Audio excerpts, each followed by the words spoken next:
शाखा खाते के इस 10वें भाग में आपका पुनः स्वागत। यह अध्याय बीकॉम प्रथम वर्ष जयनारायण व्यास विश्वविद्यालय जोधपुर के प्रश्न पत्र वित्तीय लेखांकन की इकाई 3 में सम्मिलित है और इसका अध्ययन अनवरत जारी है।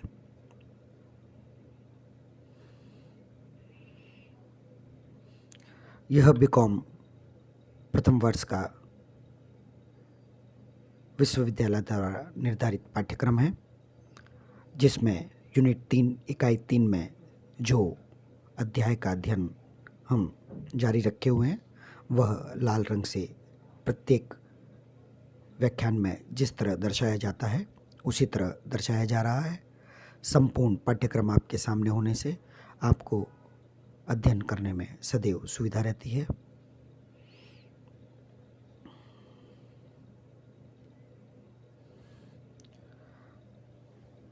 अगले महत्वपूर्ण बिंदु की तरफ अब हम बढ़ते हैं।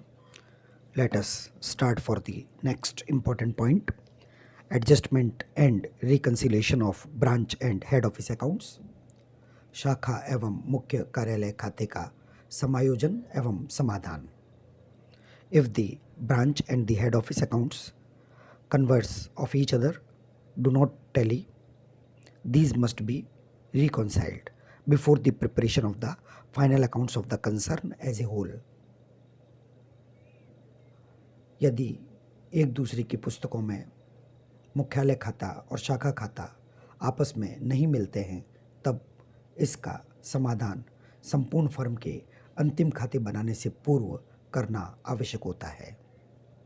For example, if head office has sent goods worth rupees 50,000 but the branch has received till the closing date goods only rupees 40,000, then the branch should treat rupees 10,000 as goods in transit and should pass the following entry.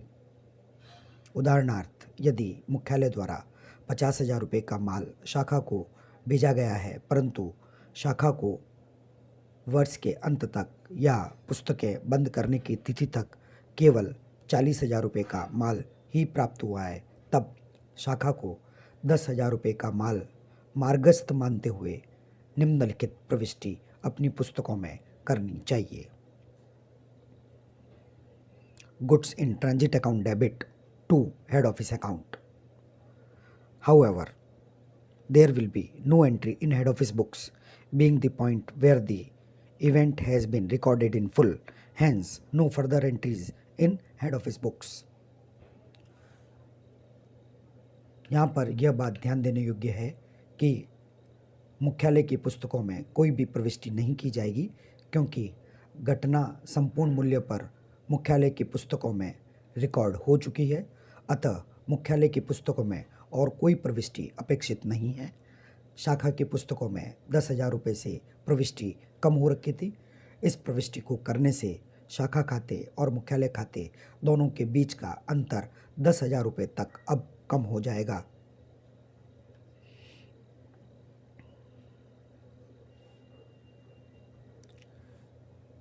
Reasons for disagreement, विसंगति के कारण।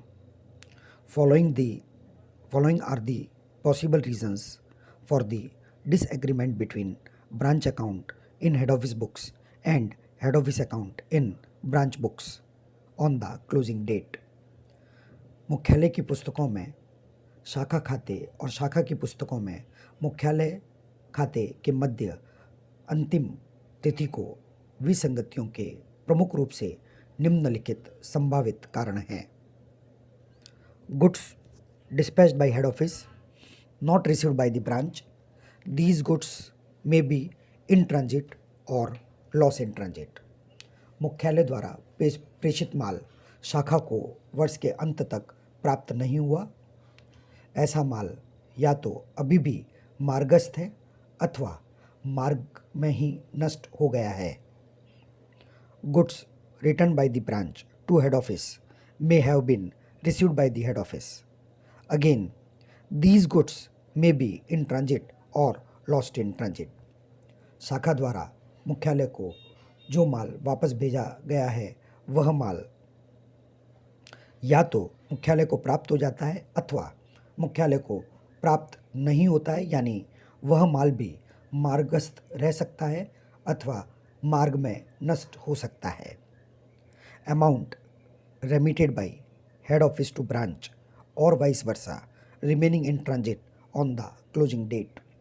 मुख्यालय द्वारा शाखा को भेजी गई राशि अथवा इसकी विपरीत स्थिति में, अर्थात शाखा द्वारा मुख्यालय को भेजी गई राशि वर्ष के अंत में या तो मार्गस्थ है, यानी अभी तक प्राप्तकर्ता द्वारा वर्ष के अंत तक प्राप्त नहीं की गई है।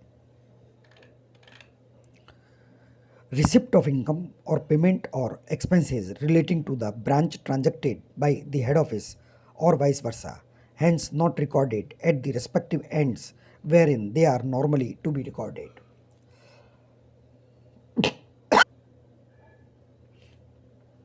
शाखा से संबंधित आय की प्राप्ति या भुगतान या व्यय जिनका लेन देन मुख्यालय द्वारा किया गया है अथवा विपरीत परिस्थिति में, यानी मुख्यालय की आय, प्राप्ति या भुगतान या व्यय जिसका लेन देन शाखा द्वारा किया गया है, वहाँ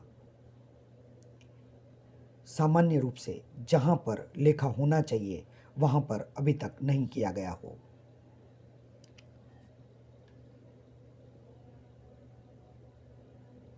The technique of reconciliation has been illustrated through the example given below। निम्नलिखित उदाहरण की सहायता से हम समाधान की तकनीक को समझने का प्रयास करेंगे। हेड ऑफिस और ब्रांच की पुस्तकों में विभिन्न शेष उपलब्ध करवाए गए हैं। गुड्स सेंट टू ब्रांच, शाखा को माल का प्रेषण, मुख्यालय की पुस्तकों में 1,50,000 रुपये से क्रेडिट है। Goods received from head office account, शाखा की पुस्तकों में 1,40,000 रुपये से डेबिट है। ब्रांच अकाउंट, मुख्यालय की पुस्तकों में 1,12,000 रुपये से डेबिट है। हेड ऑफिस अकाउंट, मुख्यालय खाता, शाखा की पुस्तकों में 78,500 रुपये से क्रेडिट है। Reasons for disagreement. On analysis of branch account in head office books and head office account in branch books, you find मुख्यालय की पुस्तकों में शाखा खाता और शाखा की पुस्तकों में मुख्यालय खाते के विश्लेषण पश्चात हम पाते हैं कि goods valued ₹10,000 sent by head office has not been received by branch, hence not recorded in branch books.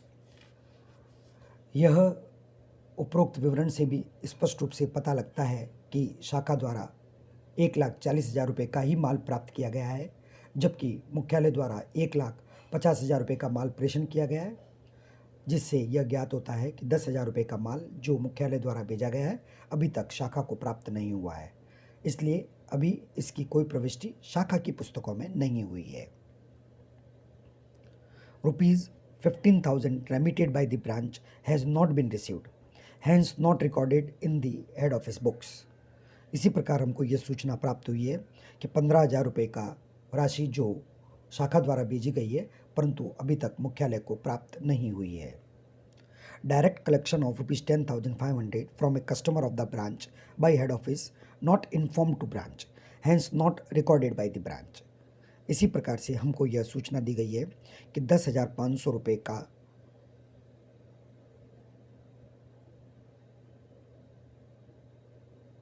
एक अमाउंट जो मुख्यालय द्वारा शाखा के ग्राहक से सीधा संग्रहित कर लिया गया है, परंतु अभी तक यह शाखा की पुस्तकों में प्रविष्ट नहीं हुआ है। A sum of ₹14,500 paid by the branch to the suppliers of head office not recorded at head office। इसी प्रकार मुख्यालय के आपूर्तिकर्ताओं या लेनदारों को 14,500 रुपये का भुगतान शाखा द्वारा किया गया है, परंतु अभी तक मुख्यालय की पुस्तकों में इसकी कोई प्रविष्टि नहीं की गई है। Head office expenditure allocation to the branch ₹12,000 not recorded in the branch। मुख्यालय के वे व्यय जो शाखा को आवंटित किए गए हैं 12,000 रुपये, इनका अभी तक शाखा की पुस्तकों में प्रविष्टि नहीं की गई है। ₹7,500 being FD interest of head office received by the branch on oral instructions from head office not recorded in the head office books। मुख्यालय की स्थायी जमा पर ब्याज की राशि 7,500 रुपये मौखिक निर्देश के अधीन शाखा को प्राप्त हुई है, जिसका लेखा मुख्यालय की पुस्तकों में अभी तक नहीं हुआ है। यहाँ पर ध्यान रखिए, आगे हम यह बताने का प्रयास करेंगे कि जहाँ पर प्रविष्टि हो चुकी है वहाँ पर क्या हुई होगी, उसको अब रिकॉर्ड करने की ज़रूरत नहीं है। वो केवल यहाँ पर जानकारी के लिए कि पूर्व में जहाँ प्रविष्टि होनी चाहिए वहाँ कैसे की गई होगी, और जहाँ प्रविष्टि नहीं हुई है वहाँ अब प्रविष्टि करने का प्रयास करेंगे। गुड्स इन ट्रांजिट ₹10,000 माल बेचते समय मुख्यालय की पुस्तकों में प्रविष्टि हो चुकी है, अतः अब प्रविष्टि करने की आवश्यकता नहीं है, लेकिन शाखा द्वारा इसकी प्रविष्टि की जाएगी। Goods in transit account debit to head office account 10,000। Cash in transit के लिए मुख्यालय द्वारा अपनी पुस्तकों में प्रविष्टि की जाएगी। Cash in transit account debit to branch account 15,000, परंतु क्योंकि पैसा बेचते समय शाखा द्वारा इसकी पूर्ण प्रविष्टि की जा चुकी होगी, अब हमें उसको करने की आवश्यकता नहीं होगी। Direct collection bye head office on behalf of the branch, शाखा के लिए मुख्यालय द्वारा सीधा धन संग्रहण। जब मुख्यालय ने यह धन संग्रहित किया होगा तब प्रविष्टि की होगी कैश और bank account debit to branch account, ऐसा जैसे कि यह राशि ब्रांच से प्राप्त हुई है। ध्यान रखिए, यह प्रविष्टि केवल रेफरेंस के लिए आपको दर्शाई जा रही है। यह प्रविष्टि अभी करने की आवश्यकता नहीं है, क्योंकि यह प्रविष्टि मुख्यालय उस समय कर चुका होगा जब शाखा द्वारा, हेड ऑफिस द्वारा, मुख्यालय द्वारा यह धनराशि प्राप्त की गई होगी, परंतु इसकी कोई भी प्रविष्टि ब्रांच की पुस्तकों में नहीं हो रखी है। अतः हम यहाँ पर प्रविष्टि ऐसे करेंगे, हेड ऑफिस अकाउंट डेबिट, क्योंकि हेड ऑफिस प्राप्त करता है, टू डेटर्स अकाउंट, शाखा के देनदारों द्वारा इसका भुगतान किया जा चुका है। यह एक तरह से दो प्रविष्टियों का मिक्सचर है। जैसे डेटर से धनराशि प्राप्त होने पर हम प्रविष्टि करते थे cash account debit to debtors, और मान लेते हैं कि अगर वो धनराशि मुख्यालय को भेज दी जाती तो एंट्री करते head office account debit to cash. अब क्योंकि मुख्यालय ने वो सीधे प्राप्त कर लिया राशि, अतः सीधी प्रविष्टि की जा सकती है head office account debit to debtors account.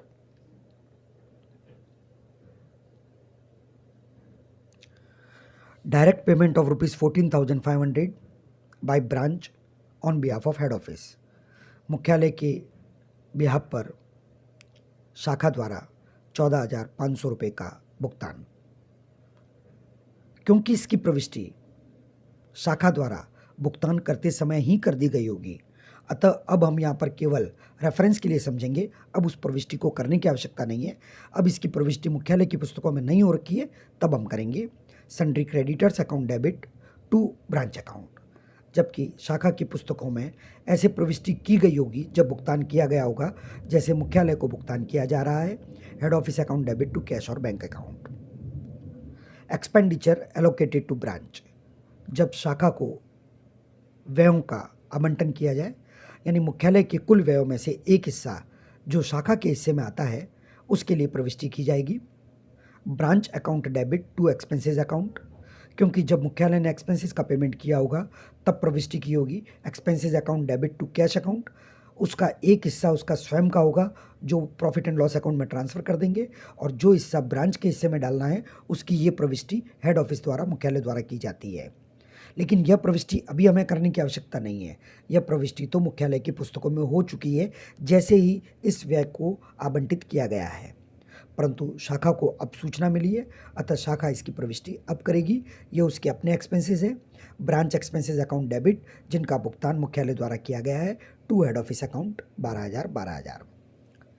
Fix deposit interest of ₹7,500 directly received by the branch. इसी प्रकार शाखा द्वारा 7,500 रुपये का ब्याज जो स्थायी जमा पर सीधा प्राप्त हुआ है, इसकी प्रविष्टि शाखा द्वारा उस समय कर दी गई होगी, जो अब केवल रेफरेंस के उद्देश्य के लिए, संदर्भ के लिए हम सीख रहे हैं। अभी हमें यहाँ पर करने की आवश्यकता नहीं है। Bank account debit to head office account 7,500 जब प्राप्त हुआ होगा तब शाखा की पुस्तकों में ये प्रविष्टि की गई होगी। अब इसकी सूचना क्योंकि मुख्यालय को प्राप्त हुई है, अब मुख्यालय इसकी प्रविष्टि ऐसे करेगा जैसे ब्रांच को ये राशि प्राप्त हो गई है। Branch account debit to sundry income account. अगर उसको खुद को प्राप्त होती तो एंट्री करते cash account debit to sundry income, और बाद में अगर वो कैश ब्रांच को दिया जाता तो प्रविष्टि होती branch account debit to cash. अब इन दोनों को मिला करके हम ये प्रविष्टि करेंगे branch account debit to sundry income account.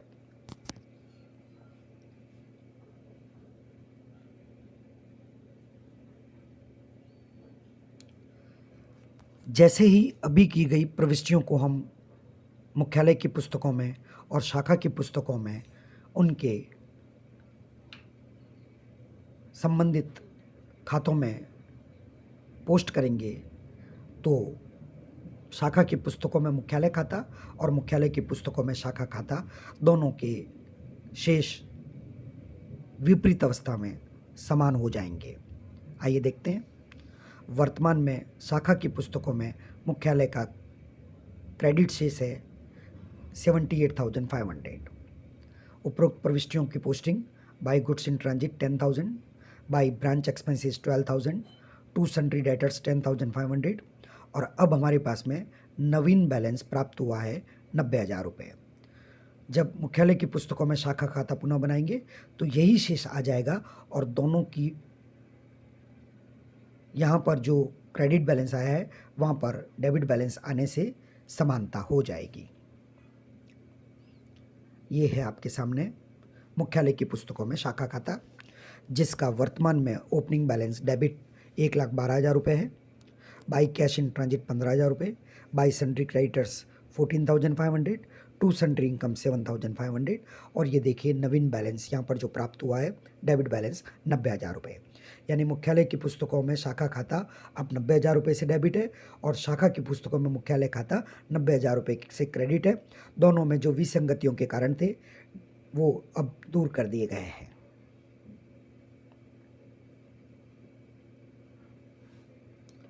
Important points to be noted, महत्वपूर्ण बिंदु जिन पर ध्यान दिया जाना है। The balance of head office account in branch books and branch account in head office books have tallied. शाखा की पुस्तकों में मुख्यालय खाता और मुख्यालय की पुस्तकों में शाखा खाते के शेष आपस में मिल गए हैं। Adjustments are made only at the point where the recording has been omitted and other than the point where action has been effected. समायोजन प्रविष्टियाँ केवल तभी की जाती है जब रिकॉर्डिंग रह गई है और उन बिंदुओं के अतिरिक्त जहां क्रियाएं प्रभावित हुई हो।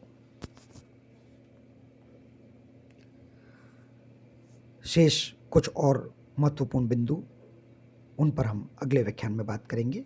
धन्यवाद।